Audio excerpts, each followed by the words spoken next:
สบายดีทุกคนสบายดีหอบดึกทุกคนมื้อนี้ค่อยกามามัดพักซอยแม่ค่อยทุกคนเพราะว่ามื้ออื่นแม่ค่อยสีเอาพักไปขายอยู่ตลาดไปเบิ่งกันเลยทุกคนนี่ทุกคนนี่ก็คือพักที่ค่อยสีมัดมื้อนี้แหละทุกคนนี่นะมีหอมโบแล้วก็หอมที่เราค่อยว่ามีเป็นทุกคนเลยอันนี้ก็จะเป็นตัวแม่ค่อยมัดแล้วทุกคนนะเรามัดได้หลายแล้วเราลงไปอาบน้ำนี่บัดนี้ค่อยกับมามัดทุกคนมัดก็ไม่ได้งามไปเลยมีงามไปเลยแล้วทุกคนเพราะว่าค่อยกับไม่ได้มัดอันเป็นไปเลยทุกคนเพราะว่าค่อยมัดซอยแม่ค่อยที่ซื้อแต่ว่าค่อยกับมัดพอได้อยู่ทุกคนเลยนะ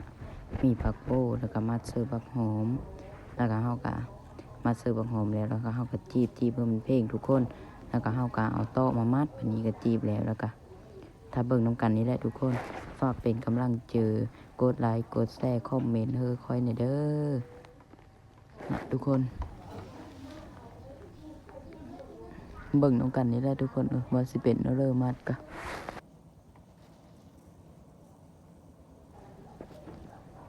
มัดไปได้เลยทุกคนจะทานแล้วบอกกันหลายหนึ่งปะเหนื่อยมากทุกคนเหนื่อยมากเดทุกคนฮะเราก็เอาโต๊ะมัดทุกคนต่อแล้วก็จีบแล้วก็บิดแล้วก็แล้วทุกคนในมัดหนึ่ง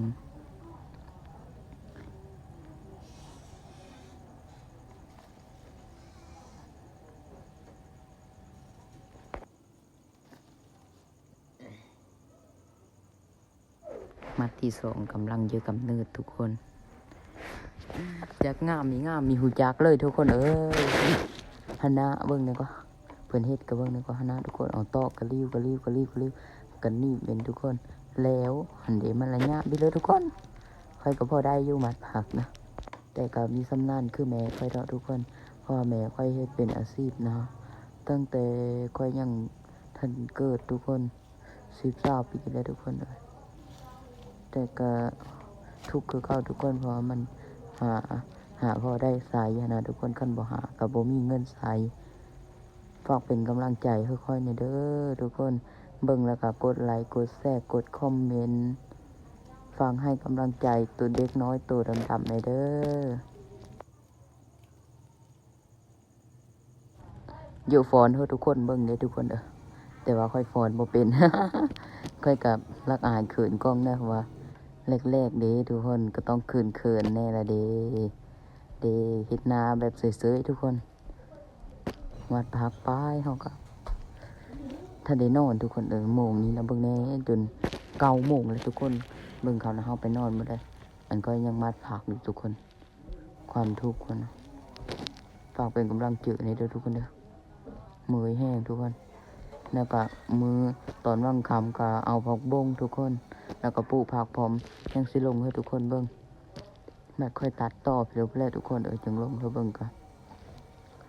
ปลูกผักปลูกผักทุกคนเอาผักซอยแม่ไปตลาดทุกจันทร์ทุกพฤหัสเพราะว่าวันตลาดมี2 มื้อเด้ทุกคนมีมื้อวันจันทร์กับวันพฤหัสตอนแรกมื้อวันที่กับตอนแรกมื้อวันพุธก็เฮาก็จะได้เอาผักเกมไปตลาดมื้ออื่นทุกคน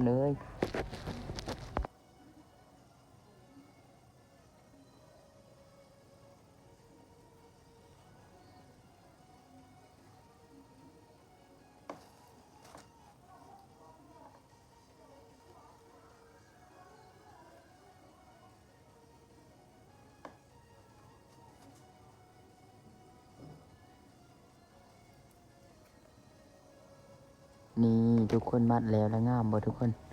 นะงามอยู่บ่คอมเมนต์มาได้เลยทุกคนว่างามบ่นี่หลายมัดอะไรทุกคนเข้าไปเป็นอยู่ได้หน้ากระโสมทุกคนเลยผมเป็นยุ่งลงตุ้งใจอยู่จะคือไปเลยทุกคนคือแบบผีกระโหลกแต่โอ้ยแรงมากโมเมนต์ทุกคนรอโอ้ยงามแห้งทุกคน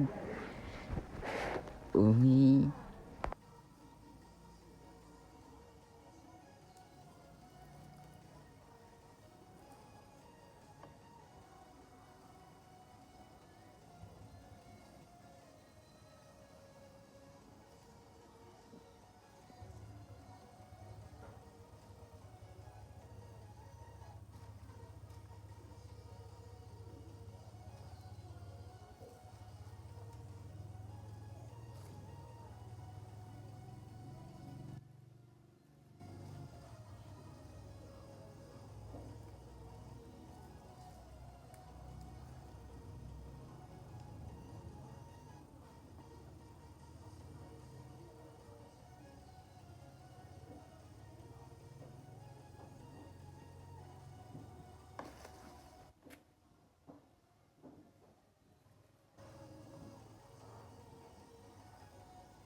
ดไว้เสียงเพลง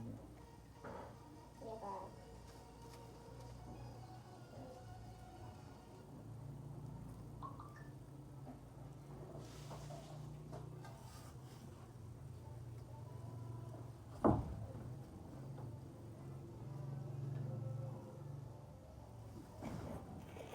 ดังดี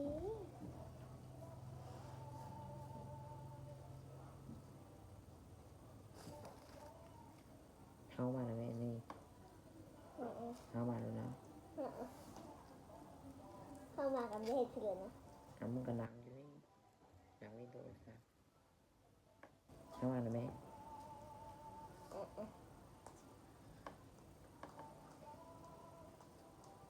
มาพักเด้ออันนึงแล้วก็เอานี่เหมยเด้ทุกคน ให้เพิ่น ยังมีแล้วอยู่เหมยมาก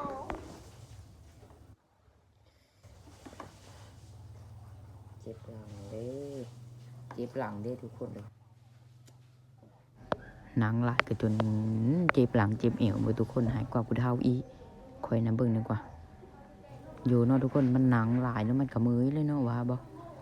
ก็ต้องแบบมีการแบบเมยแห้งกันแหละอย่ามันทุกคนเลยเกิดมาทุกข์ก็ต้องดิ้นรนหาเงินหาข้ามซอยพ่อซอยแม่ทุกคนเอ้ย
แม่ผักหอมผักโบเหลือได้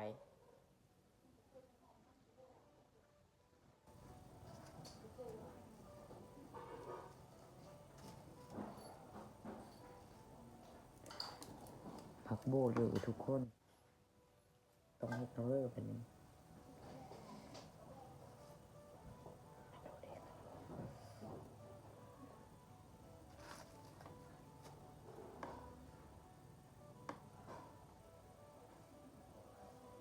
นี่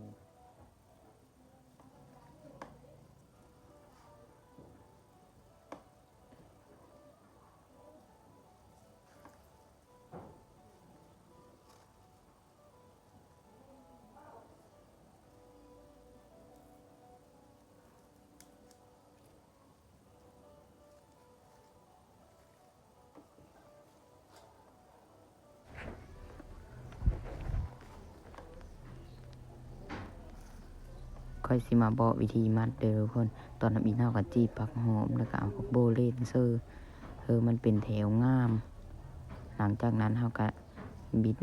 แปลงมันงามแล้วก็เอาโต๊ะมาทุกคนโต๊ะมาแล้วก็จับมันเพ่งกระลิ้วกระลิ้วกระลิ้วกระลิ้วกระลิ้วกระลิ้วกระลิ้วกระลิ้วแล้วก็มันห่านแล้วก็ไม่ทุกคนสอรี่แน่หน่อยหนึ่งเอาโต๊ะมาตัวให้ทุกคนกระลิ้วให้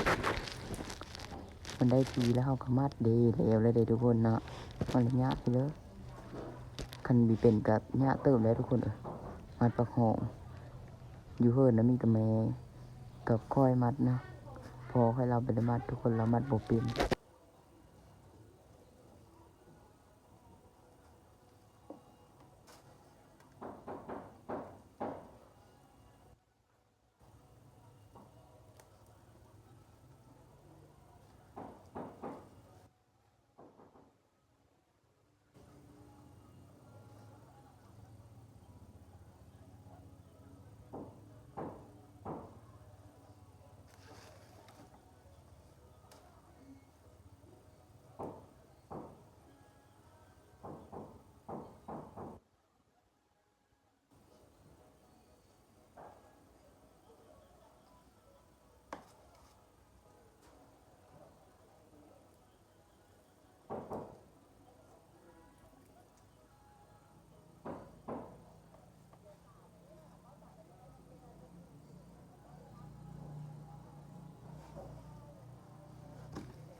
นะทุกคน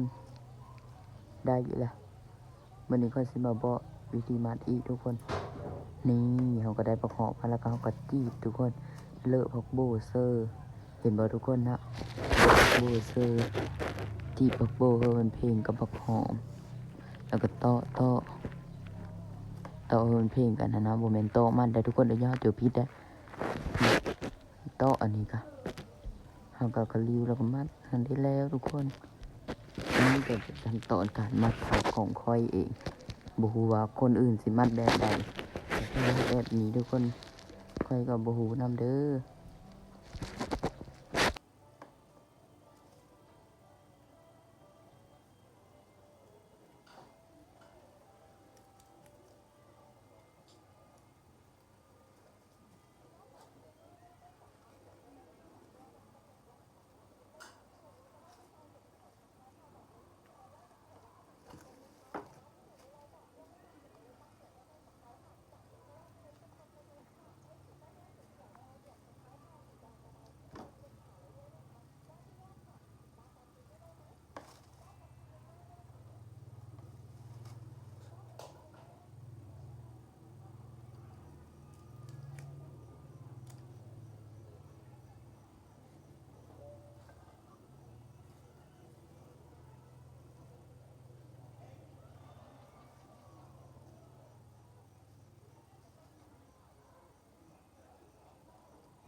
สำหรับคลิปนี้ก็ขอจบเพลงเท่านี้เด้อทุกคนเด้อฝากเป็นกำลังใจกดไลค์กดแชร์ให้เด็กน้อยตัวดำๆนี้ในเด้อทุกคนเด้อไปพอกันคลิปหน้าเนาะทุกคนเนาะบ๊ายบาย